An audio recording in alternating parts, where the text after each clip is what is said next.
Welcome to the Writer's Journey podcast. I'm Michael Laran, a science fiction and fantasy author on a journey to go from nobody to bestseller, and I'm documenting every step of the way. Tune in every week as I pull back the curtain on my writing life and how I'm building a writing career while working a full-time job, raising a family, and attending law school classes in the evenings. You can find show notes for this week's episode, a free starter library of my fiction, and much more at michaellaran.com. Hello and welcome to episode 148. 148 is a good number, and you may notice that there is something a little bit different about this episode. Maybe not, I don't know. But we'll find out if you can tell. But I'm finally using my new microphone. So I bought a microphone last year, and I was using it for audiobook production, but I kept it in my audiobook closet and I didn't really do anything with it. And right now I'm doing my dictation challenge and I have my Blue Yeti attached to my standing desk and I don't like having to transport it back and forth. So I finally whipped out my new microphone and I have it hooked up and it will be my primary microphone moving forward. But it may sound a little weird this week and I apologize if it's quiet. One thing I'm going to do is I'm going to be sending this very episode that you're listening to an audio engineer who's going to configure everything, give me the best EQ settings, all that good stuff. Because my Blue Yeti is a USB mic. This is a true XLR mic, which means I can do a lot more with the sound. So I apologize. Stick with me for the next week or two, maybe a little bit longer as we tweak the sound and get everything sounding good. I'll be recording a new intro, all that good stuff. So anyway, long thing to say. I actually don't have any announcements other than to just bear with me here. Now, wins for the week. I finally did something that I probably should have done a long time ago, and that is I bought a standing desk. So I finally did it, spent way too much money on a standing desk, but I had to do it because, well, sitting is the new smoking, my waistline is expanding, I'm fat, I need to lose weight, and I have a standing desk at work, but I'm not at work. I haven't been at work for, 12 months, 11 months. So, hey, I got to make the investment in myself and invest in my health. And so I bought a standing desk, an uplift desk, by the way. I got the cheapest one that they had, but I got a bunch of accessories and stuff with it. And it was really easy to put together. No major concerns there, but as with any major purchase, I had to buy a bunch of new accessories, which is always not fun. But I think I've got a working setup. So I've got my Blue Yeti attached to my bike, which is right next to my desk. And I can keep my Blue Yeti on my bike, so when I hop on the bike to exercise and dictate, I can just take my computer over to it. All is good. And then on my desk, I've got my computer, I've got a second monitor, and then I've got a microphone arm with my second microphone on it, and then I've got my audio interface, which I'm going to connect to the bottom of the desk. And basically, my goal is to not have any wires on my desk, which is an amazing thing. And like the desk I used to have, I got it at like Walmart. I think I paid like $100 for it or something like that. And it was a good desk at the time. I got it back in like 2010 and definitely got my money's worth out of it. But the problem with this desk was that it was kind of one of those like, it tried to be like an Amish type desk. And so it had a lot of ornate things on it. And one of the problems with it was that it didn't have a flat surface that you could mount anything to. So like for a boom arm for a mic, completely impossible to put this on this desk because there's no boom arm that could go around some of these like ornate bevels and things that it had on it. So it was a smaller desk, so I couldn't really get very much on it. And so it's really nice to be able to use a boom arm now and just be able to slide it out of the way when I don't use it. So on and so forth. So anyway, I got a standing desk. It's great. I like it. And it also came with one of these weird, it's like a weird wave bamboo board that you kind of balance on as you're standing on it. And I was like, it's kind of interesting. It's kind of cool. But I wouldn't have bought it myself if they didn't give it to me. And I actually love it. It's fantastic. So yeah, so if you get an uplift desk, I would highly recommend the bamboo board. Plus, it's kind of fun, cheap entertainment for your kid. My daughter has been down here every day for like 30 minutes a day, just surfing on this little board. But anyway, I'm digressing. Lesson learned this week. This hasn't been a very good writing week for me. And there's a number of reasons for that. I'm working on a project right now that I can't tell you about, but if it works, it's going to be really cool, and it's going to bring a lot of new people into my gravitational field, and it's definitely an accomplishment. So I guess, it is what it is. My challenge, it's not on hold. I am still trying to write every day, but it is a bit of a problem. But sometimes we all go through writing slumps. We do. It just happens, and we have to do the best we can, set a date to try to start again, and just know that the world doesn't end just because you haven't been able to write your novel for 4 or 5 days. It just doesn't work that way. And you guys know me. I'm what most people would consider to be a prolific writer. 4 to 5 days in the grand scheme of a year. Last year I wrote like 11 books, and I didn't write every day. Far from it. In fact, a lot of my productivity came in really short bursts. And so everyone has different schedules, different demands. Not everyone can write every day. If you can, God bless you. But I know I can't do that, even though I certainly make an effort to do so. And so, it just is what it is. And just pick yourself back up and start again. And this goes for a lot of people that didn't write in 2020, period. If 2020 wasn't your year and you didn't write anything because of the pandemic, no one's going to come to your house and shoot you. Just set a date at some point this year, pick yourself back up and start writing and pick up where you left off. And know that it's probably going to be a challenge to get back into that writer's brain, but you can do it. And if you're anything like me, you must do it. And so just know that we all go through these struggles in different seasons of life. Now, idea of the week. This is an idea I had after watching, I can't say what I saw, but I was watching a interview with someone, and it was behind closed doors. That's why I'm not really at liberty to say what I saw. But it was a publishing Facebook community group, and this person was being interviewed about something. And as I was listening to this person's interview, I thought to myself, wow, this would be a really, really good idea. There was something that this person said that was like, okay, this would be a great idea. This would be a great idea and a great business model for someone who had the chops to do it. Now, what do I mean by chops? If you are someone who intimately understands not just Amazon, but Kobo, other places, you understand the ecosystem for discoverability. So wouldn't it be nice if, let me backtrack. Let me backtrack, because I'm going down a rabbit hole, and I got to watch my words here. Under no circumstances, with only very few exceptions, would I ever recommend that a writer hire a publicist. Now, I know that that's going to come as anathema to some people, and I know there's going to be a lot of publicists that don't like me for saying this. But until you can find me a publicist that can quantify what they are doing, meaning we did this, it brought you this amount of sales. We did this, it brought you this amount of sales. You're not going to see me hiring any publicists anytime soon. So I'm not an advocate of that. And I have to say that because there's a lot of people that listen to me every week. And you'd be surprised how many people I talk to who hire publicists I just give that to my publicist. They handle everything. I don't think that's a good idea.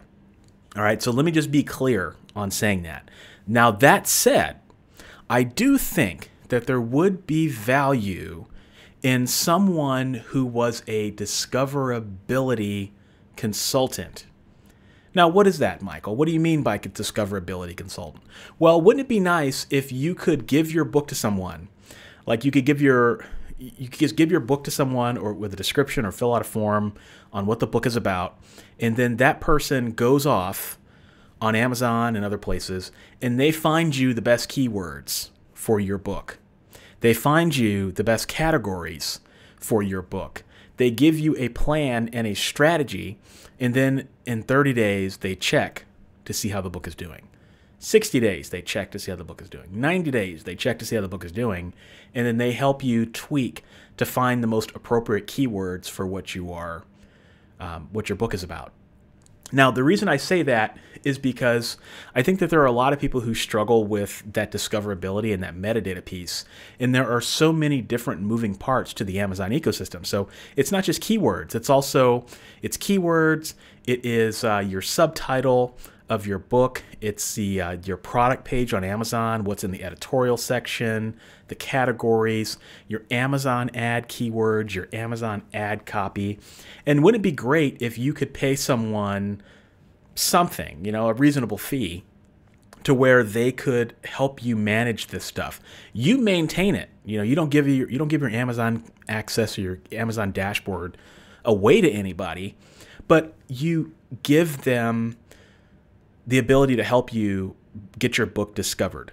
Now, again, as I said before in the beginning, this has to be somebody that has chops. You can't. I wouldn't just want to give this to somebody that has no proven track record. You want to give this to somebody that's got some SEO experience, and this could be this, and this is why I'm stumbling over my words tonight. This is why I think this would be a better idea than a publicist, because a publicist will do all this crap and then they can't prove what sold and what didn't, or what worked and what didn't.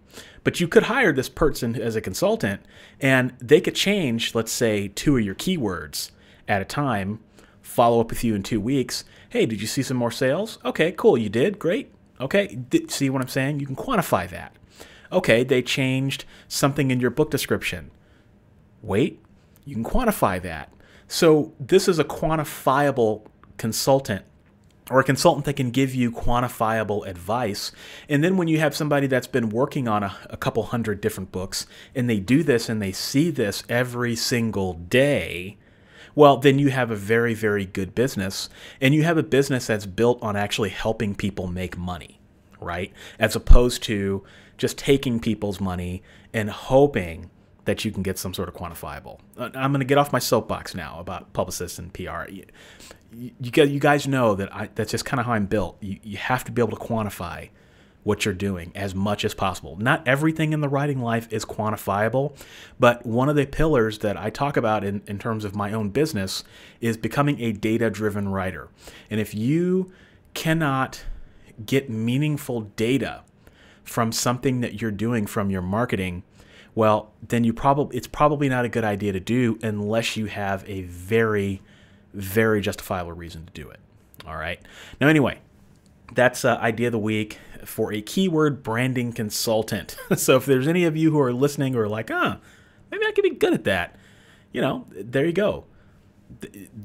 I think the author community needs that, because there's still a lot of people, myself included, that still struggle sometimes with keywords. Not every book can be optimized, but there's a lot of people out there that are probably leaving money on the table, and this would be a great way to help them capture that, and also make some money on the side.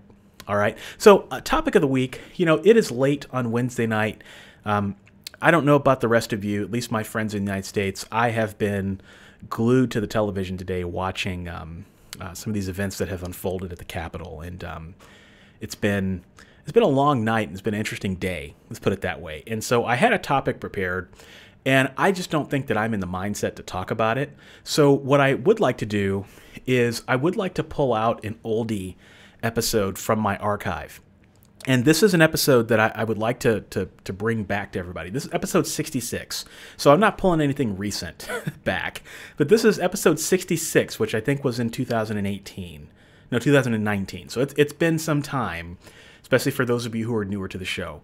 And if you all know that one of the things that I focus on a lot is writing apps. And one of the key pieces of advice that I give repeatedly on my YouTube channel, Author Level Up, and to other writers that I talk to, is that your writing app is the most important decision that you can make early on in your career. investing the time in finding the right writing app is incredibly important, because when you find it, the writing app becomes an extension of your fingers. It should fit you like a glove. And that in and of itself actually makes you more productive, and it helps you become a better writer, because when you're writing, you don't have to focus on fighting with the writing app. I mean, how many of us have focused on fighting with Microsoft Word? Because Word thinks it's smarter than you. You don't have to worry about that. So maybe that's Scrivener for you. Maybe a lot of people don't like Scrivener. Maybe it's not Scrivener. Maybe it's Dabble, or maybe it's Ulysses, or maybe it's a writing app out there that doesn't get a whole lot of press, but it's perfect for you. And so in this episode, I talked about what I believe the writing apps of the future must have, and how the current landscape of writing apps is pretty much irrelevant right now. It's just that there hasn't been a competitor that has arisen that has forced competition. All right. Now, I say that as somebody who has nothing but love and respect for the writing apps out there, but I think that there are more things that apps can do that are being left on the table. Right, wrong, or indifferent, I think that there are features and things that we need as writers in the 21st century, as self-publishers, as publishers, as business people. And I think that there are some features that writing apps don't have. And all it's going to take is one killer mold breaker to completely revolutionize this. It's going to burn everything up overnight. And the reason I say this is because I happened to be watching an interview with somebody I won't say, who is working on something that I think could be a major game changer. And that, I believe it's going to be coming out at some point in the next few weeks, maybe months. And so I want to get this in front of you guys so maybe you can hear this, and maybe there's some things that you're saying, oh, this is really cool. I like this. And so when this thing does come out, I think you guys are going to be really impressed with it. So anyway, I'm going to cut to this old episode. I hope that you guys enjoy it. Please apologize for the difference I apologize for the difference in the audio. Bear with me on the audio front, but I promise things will get better over the next few weeks. So with that, stay safe, stay healthy, and I will plan on talking to you next week. So this week, what I wanted to talk about was I got a really thoughtful email from a reader, or a YouTube subscriber, and this person was a developer, and they asked me, hey, I'd like to build a writing app, but I don't really know what writers want. What is it that you would want in a writing app for today's platform? So in other words, what are the writing apps? What are the writing app features that are missing today, or what are the writing app features of the future that you think writers are going to need? And I thought it was a really thoughtful email, because it made me sit back and think, yeah, that's a really good question. What do writing apps today need? So you guys know that I've done lots and lots of content on writing videos. My Scrivener, Learn Scrivener in 20 minutes tutorial is one of the most popular YouTube videos on my channel. And I've done videos on Ulysses and Ulysses versus Scrivener, and the top 10 free writing apps, the top 10 paid writing apps. I mean, I've done a lot of content on writing apps, and I've talked a lot about them. And the main reason for that is because I really do believe that the tool that you use is the most important thing when you're writing, right? I think people, they either overestimate or they underestimate the tool, but the tool is important, and mastering that tool is equally as important. And you want an app that will help you do that. And so it got me thinking a little bit about what I think the writing apps of the future are going to need, and what are some of the things I think that people are they're not necessarily asking for now, but they're definitely going to need. And so number one is universal platforms. So there's really no writing apps today that are equally on Windows, Mac, Linux, iOS and iPad, Android, and a browser version. That doesn't exist today, right? I mean, if you use Scrivener has it's primarily for Mac, but it has a Windows version. But let's just be honest, the Windows version is just not quite as good as the Mac version. And there is no Android version of Scrivener iOS. So if you have an Android phone, you can't write on the go with Scrivener. Same thing with Ulysses. Ulysses is Mac only. There are a couple of different writing apps out there that have Windows and Mac versions, but then they don't have mobile versions, right? So what I'm asking for is no matter what device you have, you can be able to write on that same app. So no matter what you've got, you can write and sync between it. Windows, Mac, Android, Linux, iOS, iPad, browser versions. I think that the writing apps of the future should allow you to write unencumbered. So that's the first thing. I think number 2 would be simplified ebook and print formatting. And some people question me on this a little bit. Yes, Scrivener has the compile feature. Yes, Ulysses has a compile feature that allows you to do some customization. But I think the writing apps of today, they make formatting too complicated. I think what people really want is just an easy click and it goes to the format that they want. And I think that apps like Vellum have proven that, and they've proven that people don't necessarily want tons of customization and tons of features. They just want it to be easy. And I think that writing apps today have a long way to go to make formatting easy. Again, I think that should be simplified. There's really only 2 writing apps that allow you to even format things for print these days. So I think print formatting is that next frontier that writing apps have not tackled. But I think that Vellum really has won this game. But I don't think they should be the only player in town. So number 3 was a way for an editor to track changes within a writing app without having to export to Word. If you think about it today, you write your novel and then you export that to Microsoft Word if you don't use Microsoft Word. So say you write your novel in Scrivener and Ulysses. You export that novel to Microsoft Word. It goes to your editor. Your editor uses track changes. And then you get that document back. Depending on the app you use, you might be able to re-import your manuscript with those changes back into your writing app, which is great. But most of the time you can't. So then you have to track the changes and address those changes in Microsoft Word before bringing them back into your writing app. And I just think the whole experience is really, really clunky. What I would like to see is the ability to basically finish your novel, lock access to it in the app, and then send the editor a permission or access code, and then the editor can get into the editor uses the same app as you. They go in and they have the same functionality and features as they would with Microsoft Word, but then they do track changes within the writing app. And when they're done, they unlock the access and send it back to you. And then all you have to do is just go in and address the changes. And then you can, as soon as you're done, you're ready to export and compile all within the app.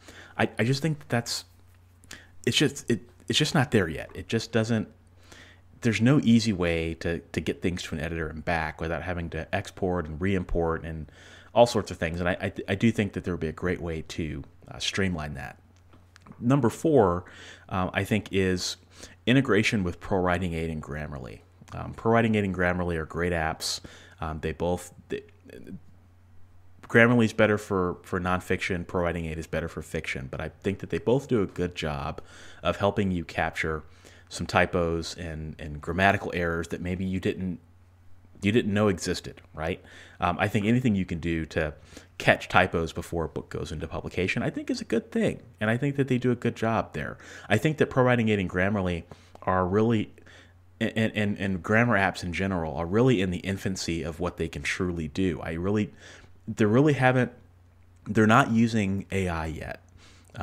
Not really in a way that is helping you become a better version of yourself. And I think that that's the next level for those apps. And I think that any writing app, I think if you're not going to offer advanced spell checking on the level of ProWriting 8 and Grammarly, at least open up and integrate with them so that people can do it. I hope that's a pretty simple ask. And then this is the one that I think people were kind of like, oh, this is kind of weird. What are you talking about here? Because I posted some of this stuff on Twitter. And number 5 is I have to caveat this by saying I don't think this is something that's going to be available in the next year, in the next 2 years, or even the next 10 years. But I think it's something that writers need. And I think it's something that writers need that I don't know that people know that they need it. And that is assisted writing services to help you write in real time. So I'm not saying that that AI should write books. Like, I'm not saying, oh, you should let an AI suggest what's going to happen in your story. People hear assisted writing services and AI, they think that. For example, let's think about this a different way. For example, maybe the app uses predictive modeling to track your editing habits. So all those times that you send your book to your editor and your editor makes changes, maybe the app is silently paying attention to that in the background. So maybe, you're missing articles, or you're forgetting to put the word "the" between words, or just simple stuff. So when you're writing your next novel and you accidentally forget to write the word "the," the app stops you and recommends that in real time. And then it makes recommendations in real time with edits and suggestions that your editor has made in the past. I think that's really interesting because it helps you, again, compete against yourself and be a better version of yourself. So again, I think using predictive modeling and looking at everything that you've written in the past and helping you use that to write better, I think it's something that writing apps just aren't quite there yet. So, I wrote on Twitter, what if you could train a writing app to think and edit like you, right? Instead of, placing some archaic rules of English against your book and tons of grammar and copy rules that don't even make sense, what if the suggestions were all suggestions that you yourself would make and edit that maybe you just didn't get to because you blew through the first draft or whatever reasons. I think that would be interesting. And this is another thing that I talk about, and I think that it's writing is really just problem solving in disguise. If you think about your manuscript and you think about all the things that you're doing when you're writing, you're really just solving problems, right? Like when you get to a new scene, how do you start that scene? That's a problem that you have to solve. How do you introduce a new character? That's a problem that you have to solve. How do you get the character from point A to point B? It's a problem you have to solve. How do you compile with a certain image in the footer or in the header of your chapters? That's a problem. And so the process of writing is really just problem solving.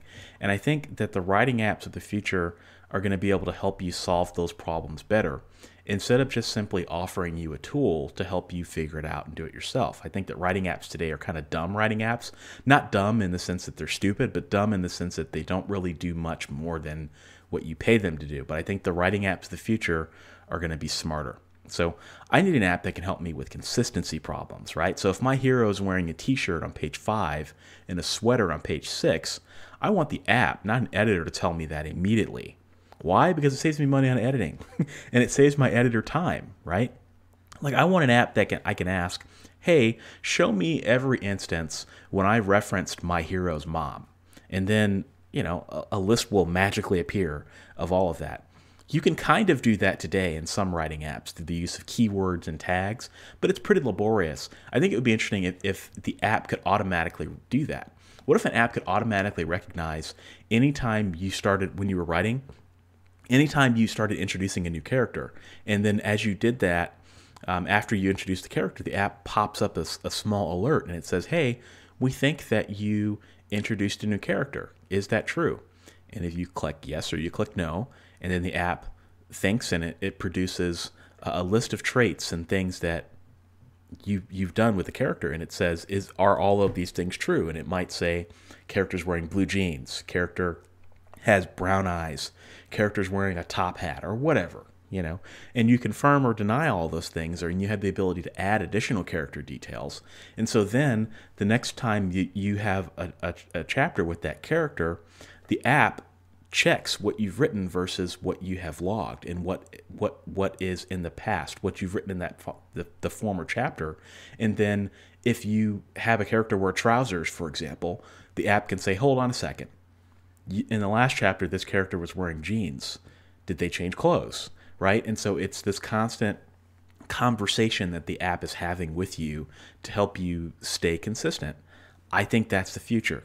I think that freaks a lot of people out. And, when I speak on Twitter about stuff like this, no one pays attention to me because I think that's several years in the future. So like I said, I'm not asking for an AI to write an app, but there are things in the future that I think we can do, and I think that we can do better. And I think that writers at some point are going to start asking for. So those are some of the things that were on my mind. I thought it was a kind of a cool post to do on the back of the episode last week where I talked about the author technology of the future, but I didn't really address writing apps per se. So that's all I've got for this week. I'll be back next week with a great studio update. So wherever you all are, I hope you're having a great week, and I'll talk to you next week. Thanks for joining me this week.